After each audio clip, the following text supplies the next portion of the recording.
నేను ఊరు వెళ్తున్నాను, మీరేమనుకోకపోతే కావ్యతో పాటు ఇక్కడే ఉంటారా?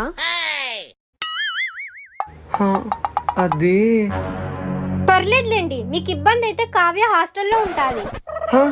నాకేం ఇబ్బంది లేదండి. తనకు ఓకే అయితే నాకు ఓకే. సరే వెళ్ళి లగేజ్ తెచ్చుకోండి. రే మామ, లగేజ్ తెచ్చేబోరా. సరే, నేను 2 డేస్లో వచ్చేస్తా, భయపడకే. లేట్ అయినా పర్లేదు.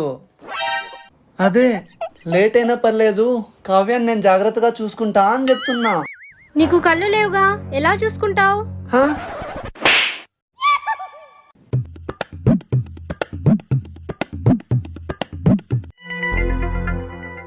ప్రెషు, మీకు కళ్ళు కనబడవుగా, అంత బాగా టీవీ ఎలా చూస్తున్నారు? నేను చూడడం లేదండి, వింటున్నా.